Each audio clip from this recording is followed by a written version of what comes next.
Hi Pete, I just want to give you a few more details about this balance and coordination program.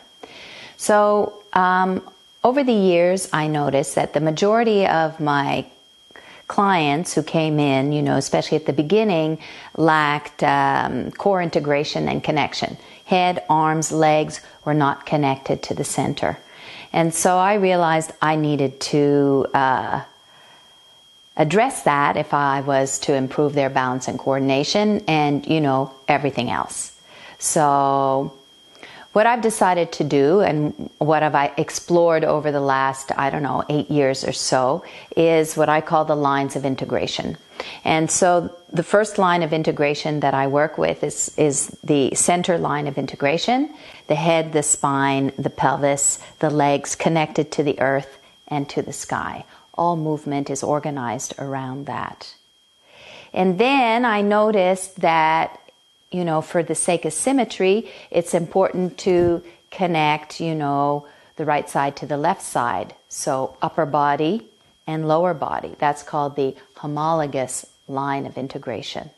That separates the body into upper and lower. So we have to connect the upper and lower. So we use the homolateral connection, which is, upper and lower body on one side, either right or left.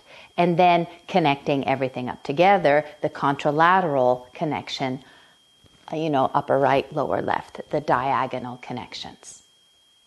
Also, I use spatial orientation, moving the body across the planes, the vertical plane, the sagittal plane, front, back, horizontal plane, right, left, challenges the body, challenges balance and coordination, and then moving different parts in different combinations across those planes trains balance and coordination. Also, a really huge problem is core activation. So not only are they not connected, they haven't connected the parts to the center, they have no sense of what it means to activate the core. And so through my training, we work with what's called the push. Push is your relationship with your environment. It's an exchange. It's an exchange of weight against resistance. And that's why it's called the push. And what happens is whatever push you give, whatever effort you give into that resistance is returned back to you. And so what happens with the push always is core activation. So if we use this as an example, the hands in prayer. So if I push the hands one into the other and release, and if I push them again, what I can feel is the activation in the center. So if I push one hand against one leg, I can feel that activation on one side or the other side or both. Good. I can do that also if I lay my forearms on the table and I press or push gently into the tabletop, I will activate the core. If I'm sitting in a chair and I push gently with the feet, I will activate the core. What I love about the push, I can do it just standing here. It's much more challenging, but it's learnable. And what I particularly like about the push is that it's an organic response. You make the effort of the push, not with the shoulders like this, obviously, but make the right connection with the push, and the body organically activates the core. So you're not choosing the muscles. The body knows which muscles and engages them automatically. So I like to teach the push, and with the stick, we'll see how we can use the push or something similar about being in relation with the stick to activate inner support, core support. So that's good. Then we have the stick. So let me get the stick here. I use this dowel, and I love the stick because the stick does all kinds of work for me that would be very difficult for me to get the clients to feel. The stick does it with the proper cueing.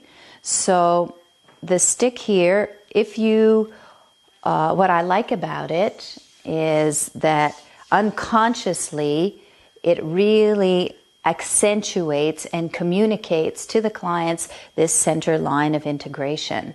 They feel the verticality, they feel the strength, the solidity in the center, and that stick really continually feeds them that sensorial information.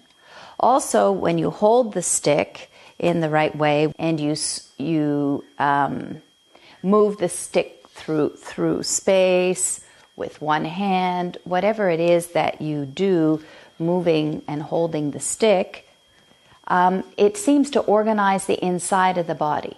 So when I hold this stick and I squeeze my hands and hold my elbows in, what I feel is activation of the muscles around the shoulder blades. And if I reach my elbows down, connection and activation to the center here. So just holding the stick in the right way connects me to my structure and to the right inner support to hold that structure and the right technique.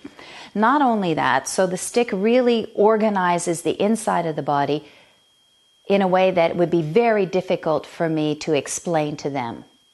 It just does it organically.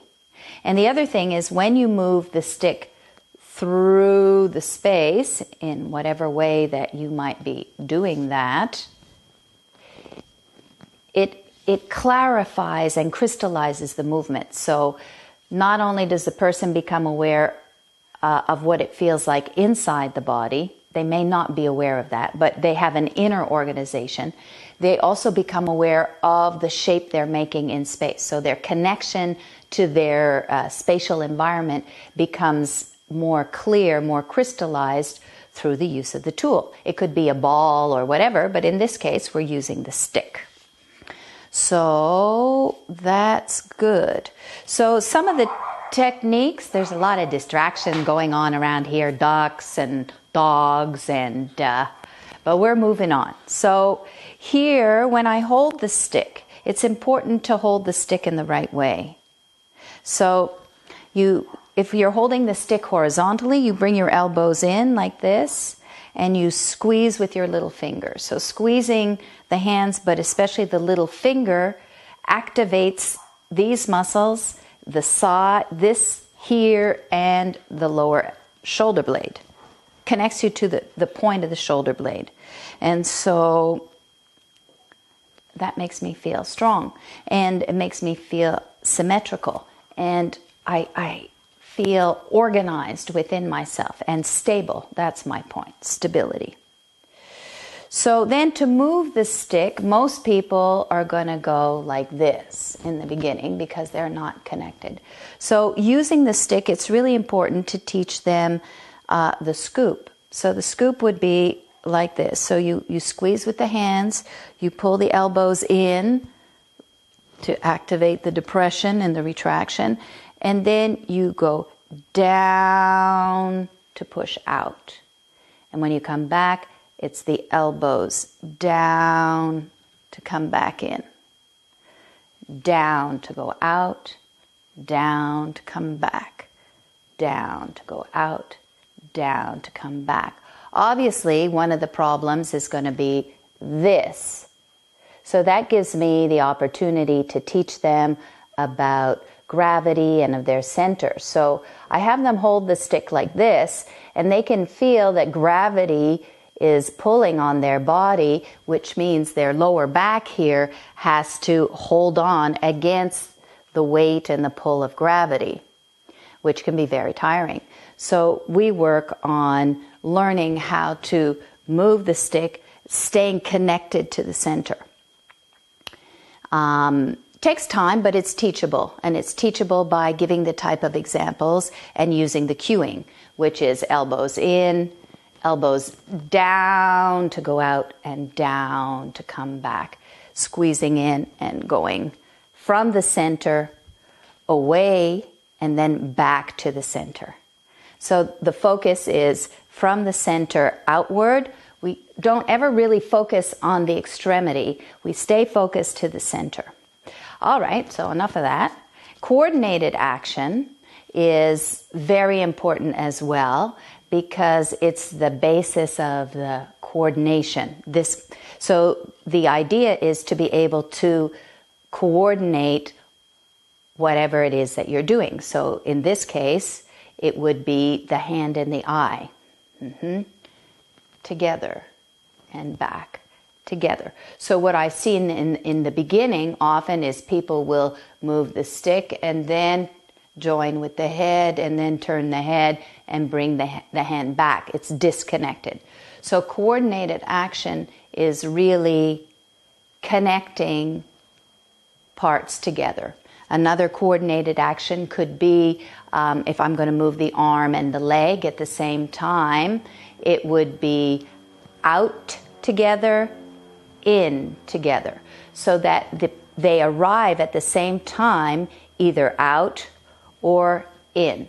Again, what I often see in the beginning almost always is 1, 2, 3, 4, instead of out and in, and out and in. So that coordinated action becomes the basis of